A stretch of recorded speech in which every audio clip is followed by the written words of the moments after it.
আমাদের আমার এই প্রচেষ্টা চ্যানেলে সবাইকে স্বাগত। আমাদের এখানে বর্ষা এবার অনেক আগেই চলে এসেছে। একটানা বৃষ্টি হচ্ছে। ইনডোর প্ল্যান্ট, লো সানলাইট প্ল্যান্ট গাছগুলি বাড়ছে, তবে একটু মাঝে মধ্যে রোদ হলেই ভালো হতো। প্রকৃতির মর্জির বাইরে আমরা যেতে পারি না, তাই চেষ্টা চালিয়ে যেতে হয় এদের গ্রোথ এবং কেয়ারের দিকে লক্ষ্য রেখে।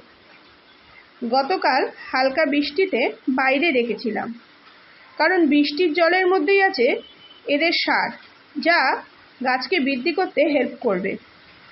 তারপর কিছুটা পরিষ্কার করে টবগুলো পুনরায় সাজিয়ে দিলাম। এবার আর বাইরে দেব না, তবে মাঝে মধ্যেই বৃষ্টির জল স্প্রে করব এবং কীটনাশক স্প্রে করব। বাড়িতে ফেলে দেওয়া কিছু জিনিস দিয়েই সহজেই বানিয়ে নেওয়া যায় এই সমস্ত প্ল্যান্টের টবগুলো। এখানে রঙের কৌটো এবং জলের বোতল কেটে এগুলো তৈরি করেছিলাম।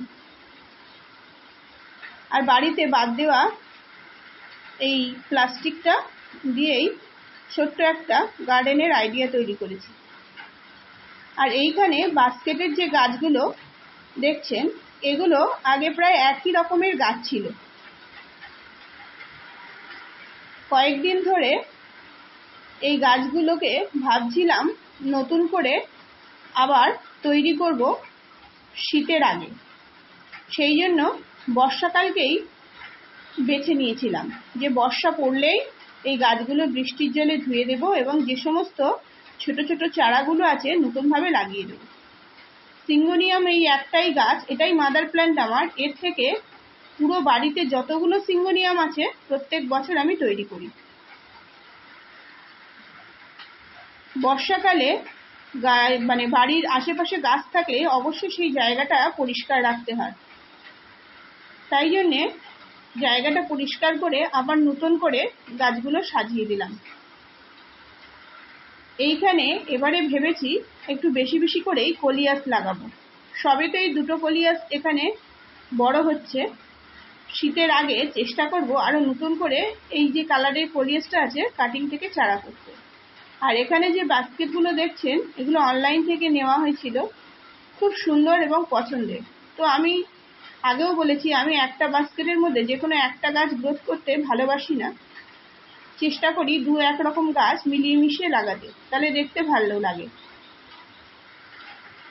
এখানে যে ছোট ছোট পট, এইগুলো সব প্রায় একই রকমই গাছ থাকে, কারণ এখানে আমি কাটিং থেকে গাছগুলো তৈরি করি। আপনারাও পারলে সহজভাবে বাড়িতেই লাগাতে পারেন এই গাছগুলি।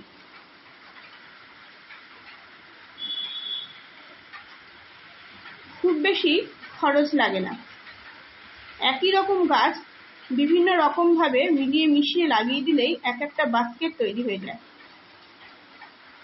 এখানে যে গাছগুলো খুবই কম দামের গাছ, একই গাছ কিন্তু গ্রোথগুলো সুন্দর হয়েছে বলে দেখতে দারুণ লাগছে।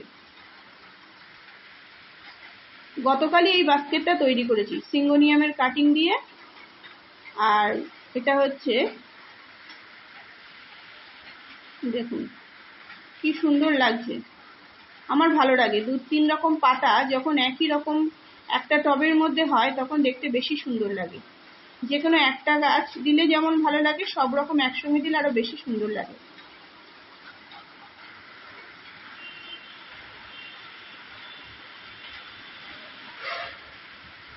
তুলসী গাছটা বাড়ির সামনেই ছিল, এটাকেও বৃষ্টির জলে একটু ভিজিয়ে এখানে বেঁধে রেডি করে রেখেছি।